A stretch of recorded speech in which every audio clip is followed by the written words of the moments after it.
So you want to sell your business and you're worried about what happens to your employees. So what happens to your employees after you sell a business? This is a fantastic question. I'm Scott Sylvan Bell, coming to you live from Consulting Secrets on a perfect day to talk about business, growth, opportunities, sales, your loyal employees, and a fantastic day to talk about you. I'm coming to you live from Haleiwa, Oahu, one of my favorite places on earth. It's windy today, so I'm filming inside of the car.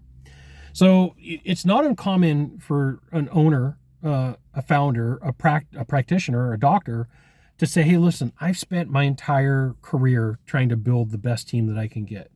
And these people rely upon me. And on my exit, I want to make sure that they're taken care of.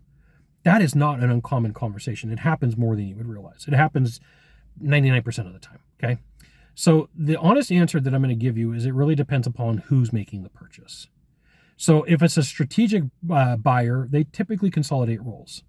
So if they've already got an HR department, if they've already got an accounting team, if they've already got a legal team, what they're going to say is, we're going to move those people out, right? We've already got those roles and positions covered. And that's why they're a strategic buyer. They're using synergy. They're saying, these are all covered. So we've got 27 companies and we got 4 people in HR versus 27 HR companies, 27 companies with 27 HR people, right? The more that you can consolidate that, the more profitable that a company is.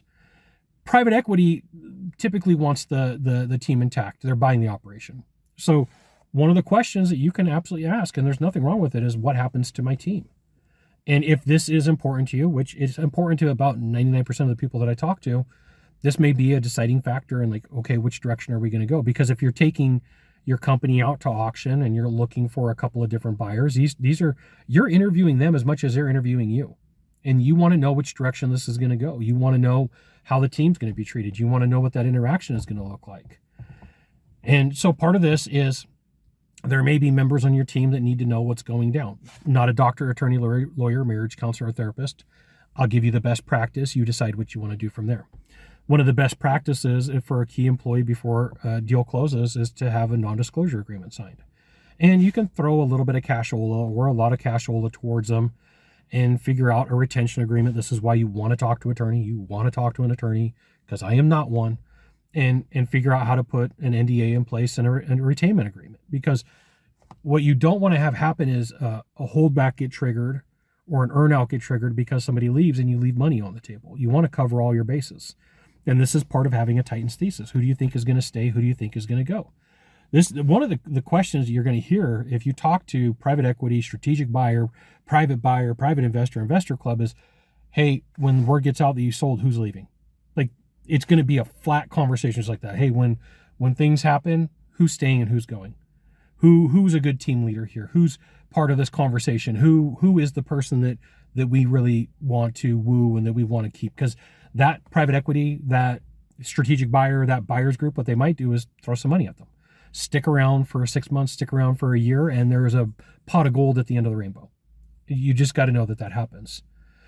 And so what you want to do is, if you're planning on selling 5 years, 4 years, 3 years, 2 years out, you want to practice what you're going to tell the employees. The worst thing that you can do is get in front of a group of people and say, I sold the business, peace out, Girl Scout, we're done. No, you want it to be elegant. Hey, we're transitioning. I wanted to find somebody who can take over and do what we couldn't do. And here is the team that I talked to, that I believe in. What's going to happen is somebody's going to step up. They're going to introduce themselves. We're going to have you sign some documents. They're going to have you sign some documents. They are rehiring all of you. At this point, we're going to have to let you go. This is somewhat what it sounds like, right? Thank you for being an employee. Some companies, depending upon size, will say, I've put together bonuses for everybody here. This is your personal discretion. It's your money. It's your decision. I'm not telling you have to. I've seen companies go, it's my money. I'm taking every single cent that I can. The buyer is offering bonuses. That's good enough for me. Okay. Your decision. If you're truly worried about employees, you can say, hey, we're putting a fund together, or we bonused you out. It's just really what happens. One of the questions that you really want to ask about yourself is, what's your identity? If you've had a company for 10, 15, 20, 30, 40, 50, 60 years, and you've done the same thing every day, you're going to wake up one morning after you sell and you're going to look and go, I'm supposed to be going to the office. No, I'm not. I'm not supposed to go to the office. The office is done. Somebody else takes care of that. So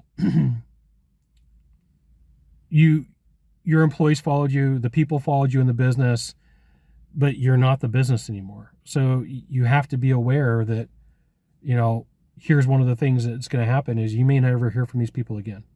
Even though you built the team and even though you built the system, life goes on, and you have to be aware of that. You have to be aware that and it's a contrite statement. It is what it is. If you're sitting here saying, hey, they're going to call me and we're going to hang out and we're going to do burgers, if it doesn't happen, you got to be prepared for that. So what happens to employees when you sell a business? I gave you a whole bunch of answers. What happens to you? That's one of the things you got to prepare for 5 years, 4 years, 3 years, 2 years out in advance, so that you're not stuck saying, I wish I had something to do.